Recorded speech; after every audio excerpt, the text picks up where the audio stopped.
Bitmap Bureau put themselves on the map for me with the absolutely outstanding Xenocrisis back in 2019. The game's top-notch animation, phenomenal music, and unwavering dedication to old-school difficulty really made it shine through the extremely crowded space of retro-inspired indie games. But now the developer has taken on a completely different breed of retro action game, the side-scrolling beat-em-up with Final Vendetta! I was gonna say that. Right away, the game's minimal setup about one of the main character's sisters being kidnapped by the no-good, very bad group Syndic 8 wastes basically no time getting you to the title screen, where you can pick from one of 4 modes: arcade, survival, boss rush, and training, the latter 3 of which need to be unlocked by playing through the main game. Which is a little weird because by the time I've beaten the game, I don't really need training anymore, but whatever.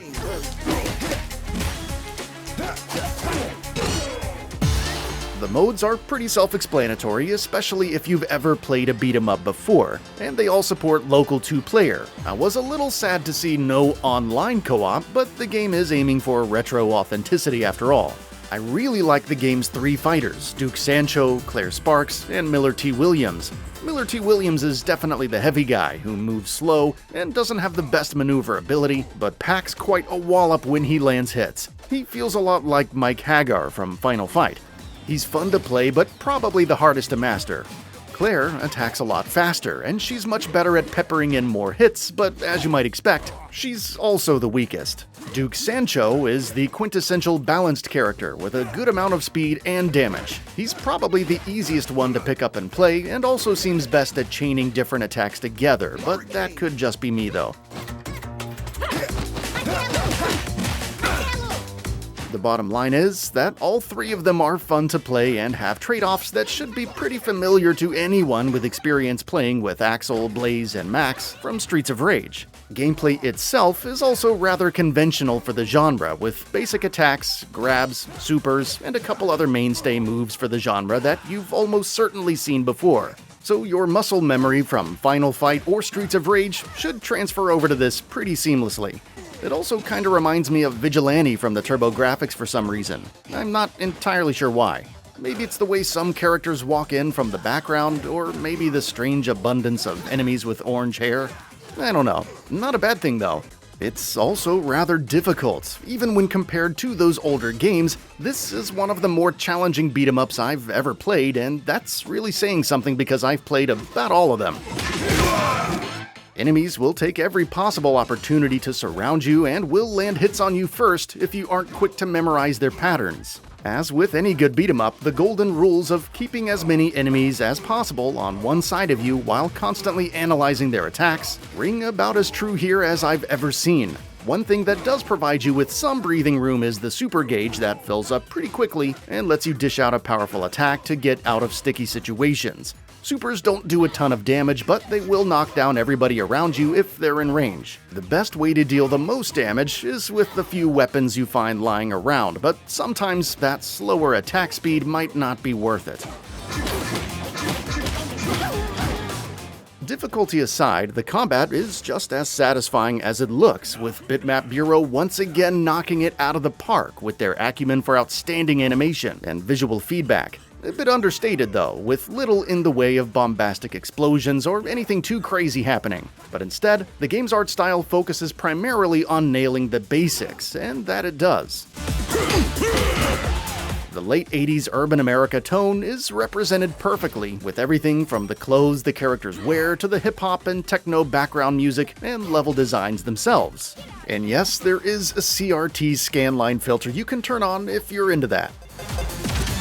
Animation and art is so good it almost makes me sad that a lot of the detail is obscured by the 16-bit pixelation. It definitely looks good that way, but I can't help but wonder what the game would look like without it. The levels themselves don't have as much background animation or scrolling layers as some of the classics that inspired Final Vendetta, but there is just enough to make each level feel distinct, and more than enough detail to forgive a little blandness here and there. And there certainly are some standout moments. The subway level in particular has a lot of fun, with enemies emerging from the trains in the background and the lights cutting out during that level's boss battle.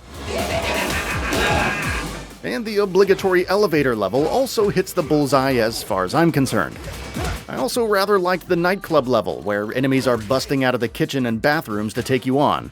Probably didn't even wash their hands. Gross. If I have one true complaint about the game's design, it's just that the enemy variety is fairly lacking.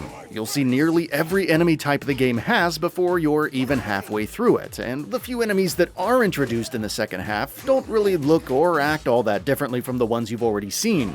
I feel like a few more enemy types, especially in the later levels, would have really gone a long way here. Different colorations of the same few opponents can only go so far.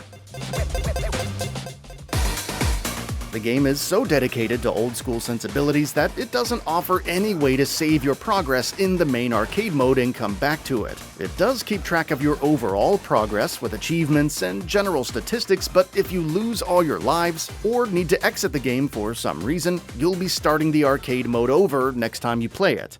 This might be a legitimate turnoff for some, but the arcade mode is fairly short, so you shouldn't have too much of an issue getting through it in one sitting, once you're skilled enough to do so anyway. This, on top of the tricky enemies and the fact that there are no continues, make it an exceptional challenge at first. Cheat codes are a thing here though, with infinite life and level select, but obviously you shouldn't use those until you've beaten it legitimately and earned the right to do so.